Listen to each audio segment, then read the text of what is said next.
Hi everyone, my name's Abigail. I'm a counselor, therapist, psychic medium, and I have a passion for manifesting. So I'm going to share with you today a technique that I used to manifest a car. And then when I wanted another car, a new car after that car, I used the same technique again. I improved it a little bit and how I got those cars effortlessly, easily, and better than I could have ever imagined. So my first step was being really clear on what I wanted. With the first car that I manifested, I already actually had that car and I wanted the same, but I wanted a newer version. So I started writing, and look, it wasn't even long. It was like a paragraph. I have a Mitsubishi. It has this many Ks. It has a leather interior. I wanted all the girl things. I wanted all the features. I wanted a sunroof. I wanted leather interior. What else did I want? I don't know. It just had to have a really nice interior because, and I knew that car already drove well because I'd had one and I'd watched all the review videos on how they drive. So I just wrote it. I just wrote about a paragraph, and I don't know if this is a Neville technique. I think it might be. I've tried to go back and see if I can find information. I haven't been able to find it, but I wrote what I wanted, which was about a paragraph, and I read it probably about 3 times a day. And if I wanted to adjust it, like say, for example, I'd written, my car has under 100,000 Ks, and then I decided, no, my car has under 80,000 Ks. I'd just go back, you cross it out, and you just write it over the top.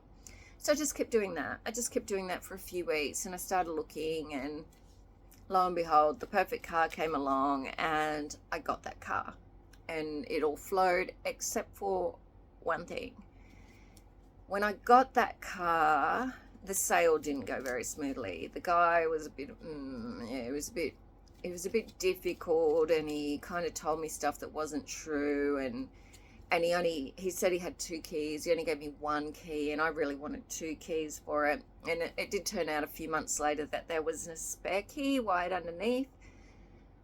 But anyway, so I thought, okay, and then thinking back on it, I thought, well, I should have written that I wanted a smooth transaction. So anyway, I had that car for a few years, all good, all good, no problems. And I decide that I want another car, a new car.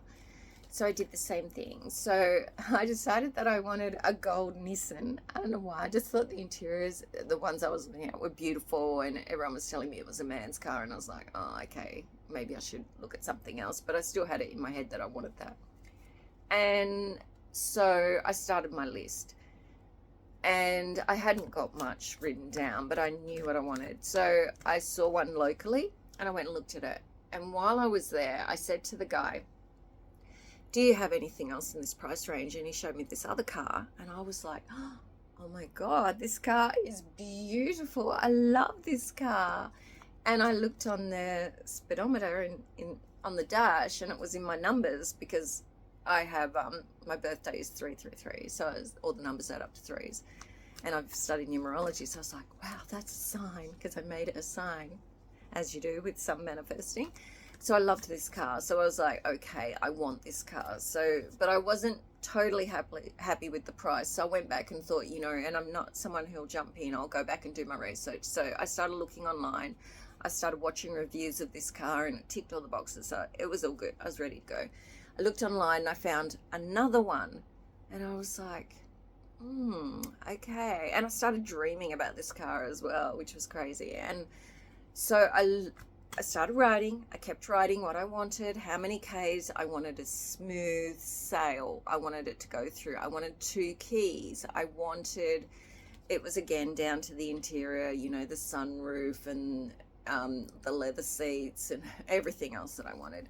All the girly stuff, because and one of the reasons was because I do have 5 children, and my escape used to be to sometimes, when I just needed a breath, I'd sit in my car because it had leather seats, it had music, it had heat control, and I could just find peace if I needed a me moment. So that was kind of why that stuff was important to me. So anyway, and I don't know, it's just a thing I've held on to.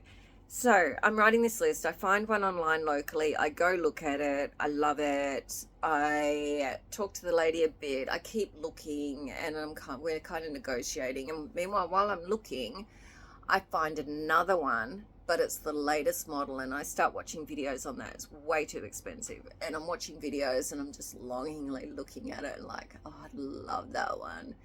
But I just kind of said to myself, it's too expensive. And there was one for sale, and it wasn't too close by locally, but I just sent a message to this guy on the off chance of, I don't even know what, I wasn't thinking anything actually. I definitely wasn't considering that it would be in my price range, because it wasn't. I don't know why I sent a message. Anyway, so I keep negotiating with this lady about the price and pickup date. And I, meanwhile, kept doing my list, kept writing what I wanted and all the rest of it, and included the smooth sale and all the rest. So I'm about to buy this car, and the lady sends me through the bank details. And when she sent them to me, she missed, I think it was her name or something, and my bank app wouldn't accept it. So I sent her a message and I said, look, can you just send me all the details so I can put the money through? And I had my bank account open. I was about to transfer. While I was doing that, the guy that I'd sent a message to about the dream car, he messaged me while I was waiting for her to respond. And this was in a period of minutes. And he said, how much would you give me for this car? And I said, what? And I dropped the price pretty low. And he goes, which was the same price I was paying for the one I was buying. And he goes, 1,000 more. And I said, done. And he explained that the car had belonged to a school prior to him getting it, so I hadn't been driven much.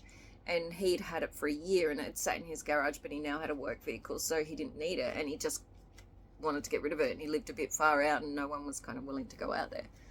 So I was like, oh my goodness. Meanwhile, this poor lady comes back to me with her full details, and I suddenly had to explain to her, I'm really sorry. I don't know what happened to my smooth sale this bit. I can't buy your car.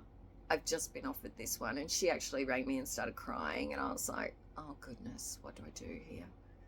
Anyway, just apologized, stuck to this one I'd negotiated, and everything started falling into place.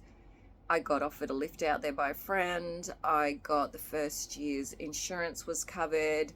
It got detailed, and the guy filled it up, and just anything that could have possibly been an advantage took place. And I got this car, and it's like a spaceship, honestly.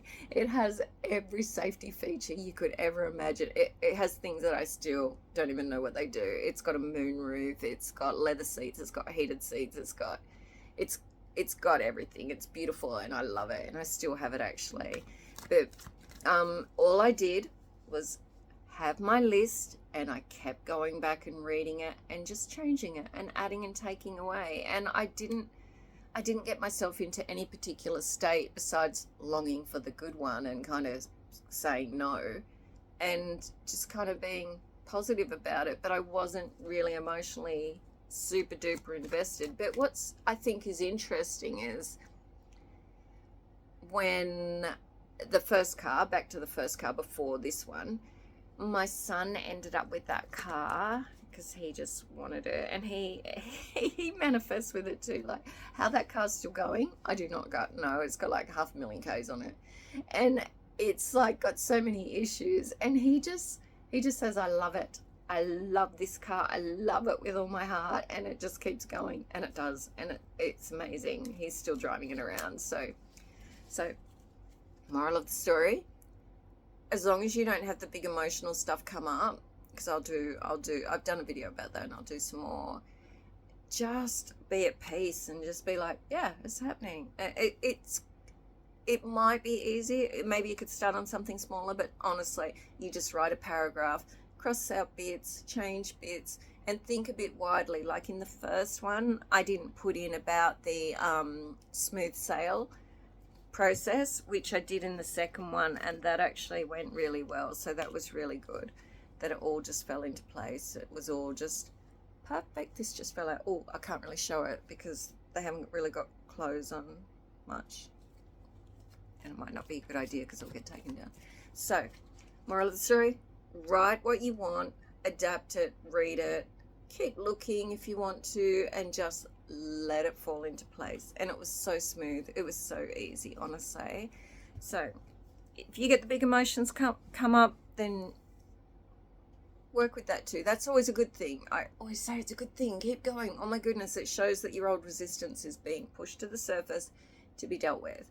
So if you have that resistance, contact myself or another coach, and or do some inner work and get rid of it and get what you want, because you deserve to have what you want. Whatever you want, it's out there for you. So I've got a background in counseling, therapy, all the traditional things, postgrad family therapy, adolescent counseling. I've also done mediation, hypnosis, Reiki, EFT, sand play therapy, numerology, everything. And I'm a psychic medium. So if you want sessions, I do traditional sessions where I don't use the psychic, but I've got a psychic super skill, goodness knows why, which is being able to hone in on exactly where a block might have come from in your life, what age it came from, what circumstances, and exactly what you need to do to resolve it and how that will come about. So until next time, happy manifesting. Goodbye.